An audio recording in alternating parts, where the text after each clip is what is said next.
আরজিকর কাণ্ডে যে দুজনের নাম নিয়ে একেবারে বিতর্ক সৃষ্টি হয়েছিল প্রথমে এবং তারপর আরও ঘটনা ঘটে, সেটা হচ্ছে অভিক দে এবং বিরূপাক্ষ বিশ্বাস, এবং তাদেরকে আবার পদে ফিরিয়ে আনা হলো কার্যত।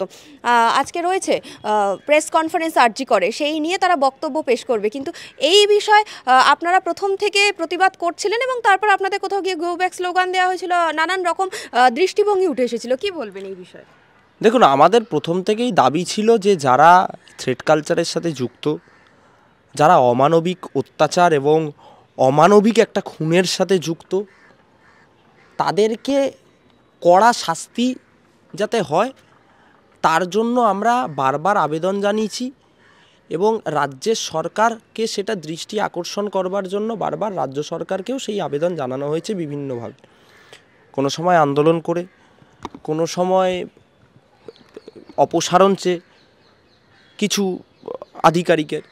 কিন্তু আমরা পরবর্তীকালে দেখতে পেলাম যে অভিক দে, যে বিরূপাক্ষ বিশ্বাসের নামে থ্রেড কালচারে এত অভিযোগ, তাদেরকে পদে মেডিকেল কাউন্সিলের পদে ফিরিয়ে আনা হলো এবং সরিয়ে দেওয়া হলো কাকে?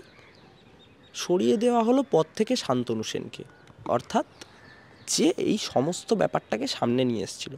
দেখুন, পক্ষপাতিত্ব আমি করছি না শান্তনু সেনের, কিন্তু আমি শান্তনু সেনের সেই পিতৃত্ব বোধের কথা ভেবে আজকে আমি আপনাদের বলছি। এই শান্তনু সেন বলেছিল যে কি প্রক্রিয়ায় এই এই হসপিটালগুলো, মানে আরজিকর হাসপাতাল কি প্রক্রিয়ায় চলতো, এটা শান্তনু সেন তুলে ধরেছিল।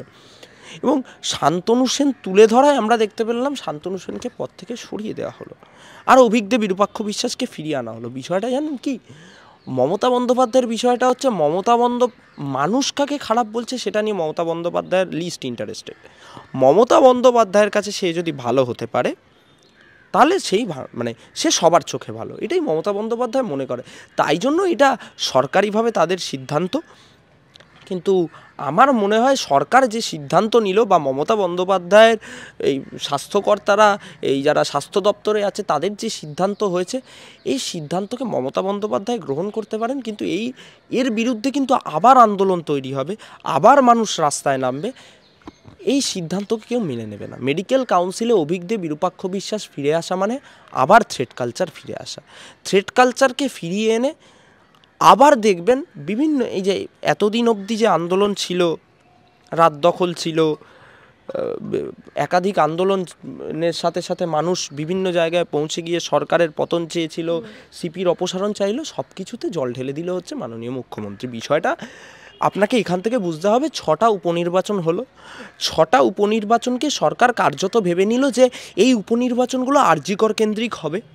এবং সরকার জানতো যে উপনির্বাচন মানে মানুষ যেহেতু জানে যে মসনদে, মানে বাংলার মসনদে কোনো পরিবর্তন আসবে না, তাই জন্য, এবং শুধু বাংলার মসনদে পরিবর্তন নয়, উপনির্বাচন মানেই শাসক দল দ্বারা পরিচালিত একটা নির্বাচন, এটা সকলেই জানে।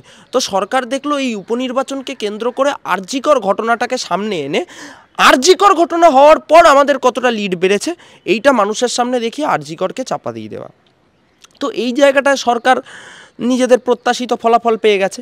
তো প্রত্যাশিত ফলাফল পেয়ে যাওয়ার পর সরকার দেখলো যে এখন তো যারা বিরোধী রাজনৈতিক দল, তারা আরজিকর যতই বলুক মানুষ তো গ্রাহ্য করবে না, মানুষ তো গ্রহণ করবে না। কারণ আরজিকর ঘটনা হওয়ার পরেও আমাদের 6টা উপনির্বাচনে এরকমভাবে জয় এলো, যেখানে কিছু কিছু আসন যেগুলো তাদের অনিশ্চিত ছিল, সেই আসনগুলো তারা জিতেছে।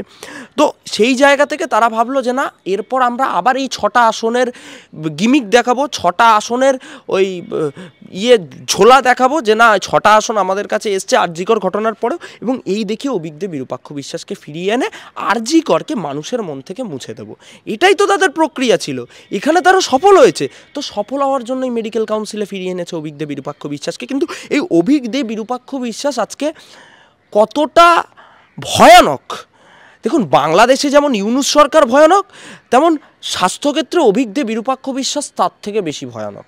তো সেই অভিক দে বিরূপাক্ষ বিশ্বাসকে ফিরিয়ে এনে থ্রেড কালচারটাকে অব্যাহত রাখতে হবে। তার কারণ 25-75কে আবার রেলিভেন্ট করে তুলতে হবে।